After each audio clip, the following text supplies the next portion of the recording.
God is worthy of our praises and adoration. Lately, I have been listening to lectures concerning the human genome, the DNA analysis and testing of the genetic makeup of a human being.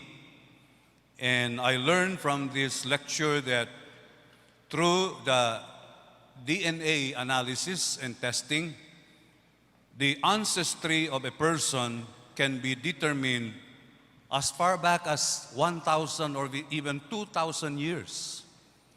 And this is bad news for the impostors in Israel who claim that they are descendants of Abraham, but they are not.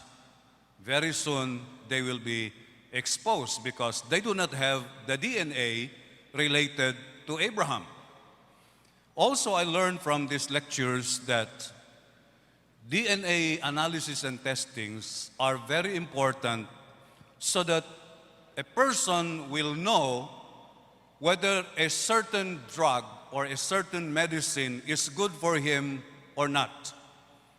Because one medicine can heal the sickness of a person who has this kind of a genetic makeup, but the same medicine can kill another person with another genetic makeup. Ang ibig sabihin, parehong gamot pero iba-iba ang epekto sa dalawang tao na iba-iba yung kanilang genetic makeup. And so I think ituro natin ito sa mga umiinom ng tuba na yung tungog ay iba-iba ang epekto pala sa katawan at pag-iisip ng tao. Ay matingala man kung anaay mo inom og tuba nga mabuang man. Magsigig in English. So, a certain drug can have two different effects on two different people with two different genetic makeup. And it is also true with our spiritual lives. A person who has the Spirit of God, his spiritual genetic makeup is different from a person who does not have the Spirit of God. His spiritual genetic makeup does not respond to the things of the Spirit. And I realized that one major objection that people who refuse to believe in God, ito yung objection nila.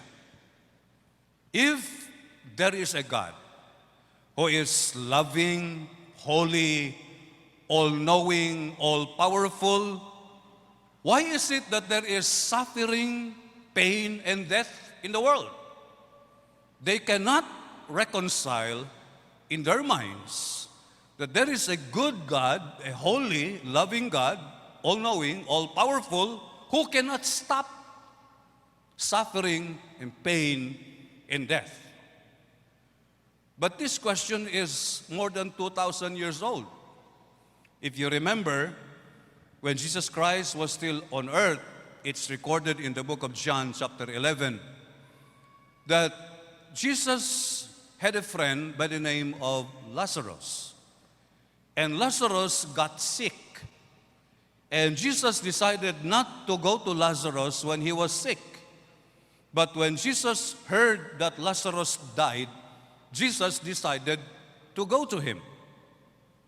And when he arrived in Bethany, nung dumating si Jesus sa Bethany, merong dalawang tanong. There were two questions that came up. The first question was the question of Martha and Mary. And they said, Lord, if you had been here, my brother would have not died. That's the first question. But then the next question that is raised was from the people around, and they said, if this person gave sight to the blind, referring to Jesus, could he not stop this man from dying? So what they're saying is, if you are who you claim to be, all-powerful, all-knowing, can you not stop the death of your friend? That's their question. And sometimes when people face suffering, pain, and death, instead of turning to God, they turn away from God. But people who have the Spirit of God in their hearts, when they face suffering, pain, and death, they turn to God. Let's open our Bibles to the book of Luke, chapter 23, verses 32 to 43. Luke chapter 23, verses 32 to 43. I'll be reading from the New International Version. Just follow me silently. It says, 2 other men, both criminals, were also led out with him to be executed. When they came to the place called the Skull, they crucified him there along with the criminals, one on his right, the other on his left. Jesus said, "Father, forgive them, for they do not know what they are doing." And they divided up his clothes by casting lots. The people stood watching, and the rulers even sneered at him. They said, "He saved others, let him save himself if he is God's Messiah, the chosen one." The soldiers also came up and mocked him. They offered him wine vinegar and said, "If you are the king of the Jews, save yourself." There was a written notice above him which read, "This is the king of the Jews." One of the criminals who hanged there hurled insults at him. "Aren't you the Messiah? Save yourself and us." But the other criminal rebuked him. "Don't you fear God?" he said, "since you are under the same sentence? We are punished justly, for we are getting what our deeds deserve. But this man has done nothing wrong." Then he said to Jesus, "Jesus, remember me when you come into your kingdom." Jesus answered him, "Truly I tell you, today you will be with me in paradise." Let's give God a clap offering. Hallelujah. Hallelujah. Now, in this passage, there are so many questions. But someone said, you will know a person by the questions he is asking. And I think it was Dr. Ravi Zacharias who said, there is a difference between a question and a doubt. But I have a problem distinguishing between a question and a doubt, especially when the doubt is proposed in a form of a question. Halimbawa, I put 1,000 pesos inside my drawer at lumabas ako ng mga ilang oras. Pagbalik ko, binuksan ko yung drawer, 500 na lang ang pera. Then, I said to my wife, "Sinong nagbukas ng drawer?" Is that a question? I doubt that it is a question. I think it is a doubt. And when you doubt the person in your house, it can become a problem. But if I put 1,000 pesos inside my drawer, lumabas ako ng 1 oras, 2 oras, pagbalik ko, binuksan ko yung drawer, naging 2,000 pesos ang sa loob ng drawer. And then I asked the question, sinong nagbukas ng drawer? Is that a question or is that a doubt? Definitely it's a question. Because I want to know who put 1,000 pesos inside my drawer. So sometimes it's very difficult to distinguish between a question and a doubt, especially when a doubt is proposed in the form of a question. And in this particular passage, I am interested with the questions of the two criminals. Because if people are saying, if there is a God, good God, holy God, all-knowing, all-powerful, why is it that He does not stop suffering, pain, and death? I think the next question that they should ask, if they really want to know the answer, is, if He is God, what is He doing on the cross? If indeed He is God, He is powerful, why did He not stop the people from arresting Him, torturing Him, humiliating Him, crucifying Him? Why did He not stop them? That should be the question. Unfortunately, itong criminal, he had a different question. He had serious doubts. In fact, the previous description was that he hurled insults against Jesus. And his question was not really a question, it was his expression of his doubt. If you are the Messiah, save yourself and us. You see, many times when we are encountering difficulties, suffering, and even death, if the Spirit of God is not in our hearts, we will not turn to God. Instead, we will turn away from God. But the other criminal has another question. And his question was, are you not afraid? We are in the same boat. We are receiving the same sentence because we are guilty. But this man has not done anything wrong. His question was so much different from the question of the other criminal. Both of them were facing suffering, pain, and death. But they had two different responses. One responded by turning to God. The other responded by turning away from God. Dr. Michael Tooley is a professor of philosophy in religion in Oxford University. He had a dialogue with Dr. John Lennox of Cambridge University, and this can be seen on YouTube. And Dr. Michael Tooley said to Dr.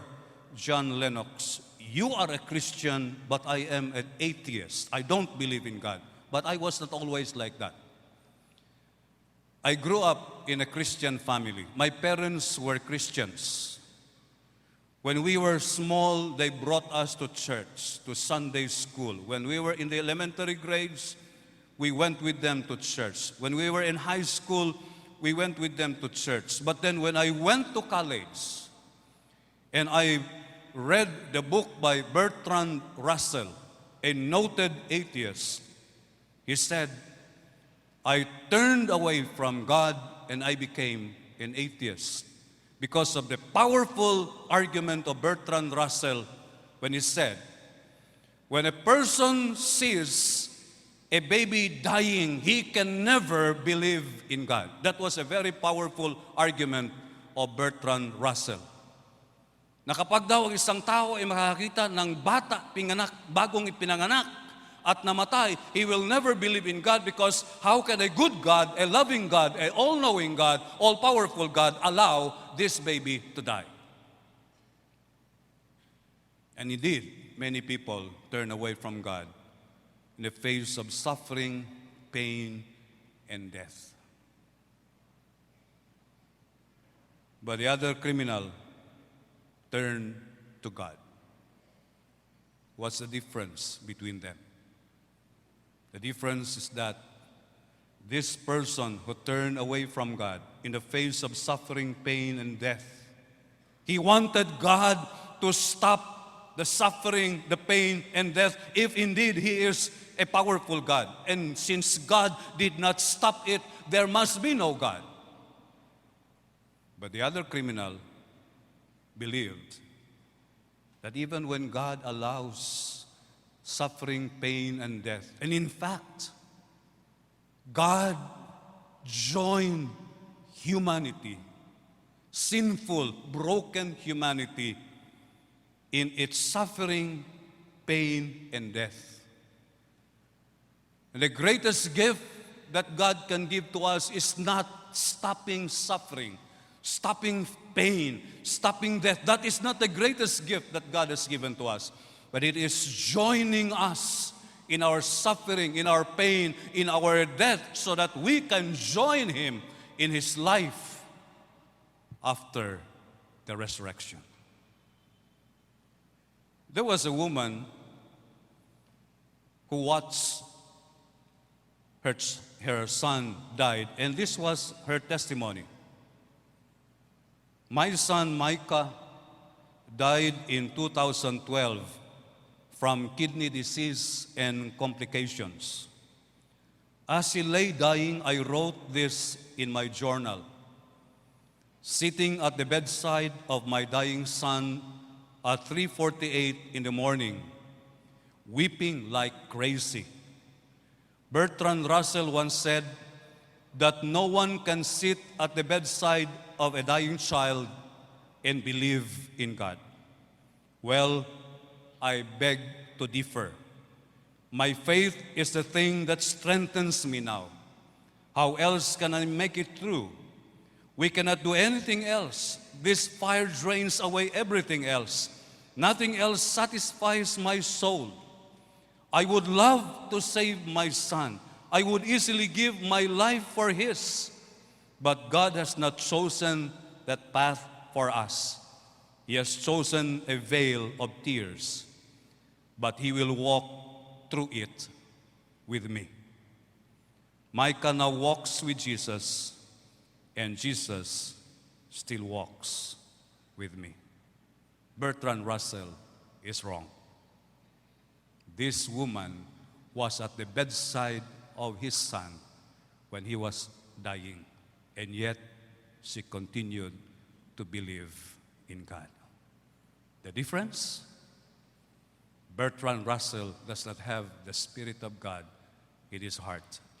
This woman has the Spirit of God in her heart that kept her going even in the face of suffering, pain, and death.